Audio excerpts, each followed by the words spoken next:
मुल्क के education system के अंदर अगर बुनियाद में एक इदारे के रूहानी लोग नहीं बैठे, स्पिरिचुअल लोग नहीं बैठे, कटने मरने वाली सोच नहीं है उनके, अपना जिस्म अपना खून अपना माल देने वाले लोग नहीं बैठे हुए, तो ये एजुकेशन कमर्शलाइज हो। एक थिंक टैंक का काम पैसे की तरफ तवज्जो नहीं होती, एक थिंक टैंक का काम इल्म देना होता है, बैलेंसिंग करनी होती है। जब स्टेट ने ये जिम्मेदारी नहीं ली और प्राइवेट सेक्टर को आगे आना पड़ा, तो जब एजुकेशन के अंदर भी जो है ना पैसे बनाने की बारी आई, तो ऑब्वियसली कमर्शियल माइंडसेट आया उसके अंदर। और जब कमर्शियल माइंडसेट आया और जब पैसे कमाने का माइंडसेट आया, एजुकेशन नहीं, तरबियत कॉम्प्रोमाइज, लीडरशिप कॉम्प्रोमाइज, लीडर्स बनाने वाली सोच कॉम्प्रोमाइज। जब पूरी चेन में वो पर्सपेक्टिव नहीं होगा, वो पैराडाइम नहीं होगा, तो वो चेन कहीं ना कहीं से मुत्तसिल नहीं होगी, वो टूटेगी और वो मफादियत पे जाएगी और वो मफाद परस्ती इंसान को फिर अपने विजन से हटाएगी। ओवरऑल जो हमारा एजुकेशन सिस्टम है, इसको हम कैसे रीवैम्प कर सकते हैं? इसको हम किस तरह से इस पे हम मतलब एक इदारा तो नहीं होगा, हमें अगर कोई इदारा हो, कोई ऑर्गेनाइजेशन हो, मुल्क हो, रियासत हो, मैं तो अब रियासी सतह के ऊपर भी इदारों में जाता हूँ, अस्करी इदारों में भी जाता हूँ, हर इदारे में मेरा जाना है। हर चीज़ होती है कि वो लोग जो काम कर रहे हैं उनके पीछे माइंडसेट, थॉट और पर्सपेक्टिव, पैराडाइम, मकसद क्या है। हम स्पिरिचुअल लोग हैं सर, मुसलमान एक रूहानी मखलूक है। सही।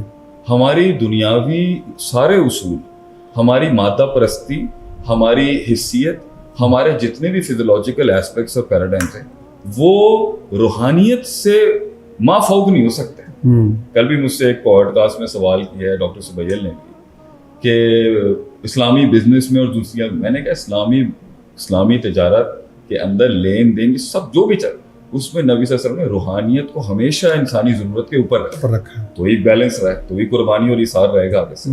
तो मुल्क के एजुकेशन सिस्टम के अंदर अगर बुनियाद में एक इदारे के रूहानी लोग नहीं बैठे, स्पिरिचुअल लोग नहीं बैठे हुए, कटने मरने वाली सोच नहीं है उनके अंदर, अपना जिस्म अपना खून अपना माल देने वाले लोग नहीं बैठे हुए, तो ये एजुकेशन कमर्शलाइज होगी। ये एजुकेशन जब कमर्शलाइज होगी और जब इसको स्टेट सपोर्ट नहीं करेगी, तो फिर दीन की कोर्सेज को भी चार्ज करना पड़ जाता है। ऑफिशियली ये सब स्टेट के अंदर होना चाहिए था। सही। जो खलीफा पहले जो है वजीफे लगाया करते थे हर चीज के, और एक थिंक टैंक का काम पैसे की तरफ तवज्जो नहीं होती, एक थिंक टैंक का काम इल्म देना होता है, बैलेंसिंग करनी होती है, चीज़ों के अंदर हेजिंग करनी होती है, आगे से उसकी घास की टिप्स और उसकी नोकें और जड़ें उसकी देखनी होती हैं। वो पैसे के ऊपर, ये स्टेट का काम। जब स्टेट ने ये जिम्मेदारी नहीं ली और प्राइवेट सेक्टर को आगे आना पड़ा, ऑब्वियसली सर अगर आपके यहाँ किसी सोसाइटी के अंदर प्लॉट महंगा हो रहा है, तो सट्टेबाज वहां भी पहुंच जाते हैं। तो जब एजुकेशन के अंदर भी जो है ना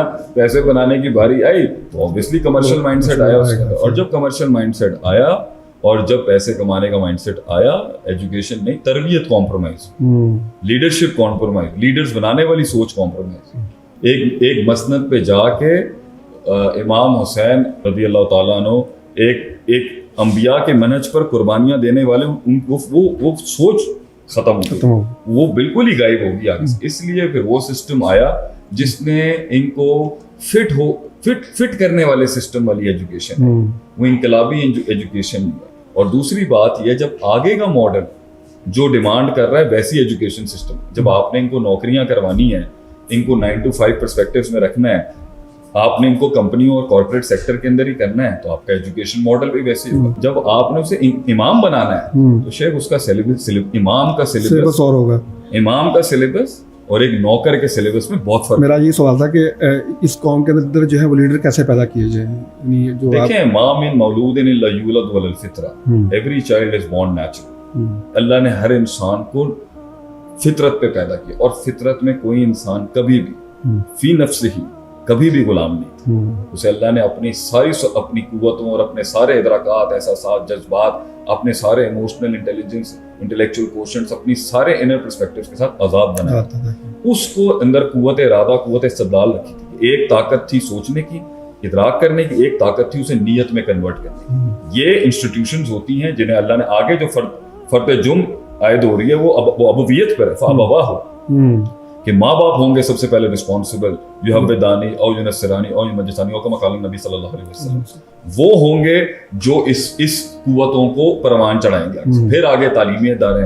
तो सबसे बड़ी बात है, पूरी चेन के अंदर ही पूरी चेन में लिल्लाहियत नहीं है, पूरी चेन में रूहानियत नहीं है, पूरी चेन के अंदर मकसद नहीं है, पूरी चेन में मौत नहीं है कि एक दिन अल्लाह से मिलना है आखिरत। जब पूरी चेन में वो पर्सपेक्टिव नहीं होगा, वो पैराडाइम नहीं होगा, तो वो चेन कहीं ना कहीं से मुत्तसिल नहीं होगी, वो टूटेगी और वो मफादियत पे जाएगी और वो मफाद परस्ती इंसान को फिर अपने विजन से हटाएगी। पॉइंट यहाँ पर यही है कि जो बेस लाइन्स हैं वो बेस लाइन दीन है, वो बेस लाइन रूहानियत है, और उसी को सामने रख के जो है बच्चे की तकमील हो सकती है। अगर ये चीज़ें उसमें उतारी जाएंगी वो नेचुरली पहुंचेगा वहीं जहाँ उसे फितरतन होना चाहिए।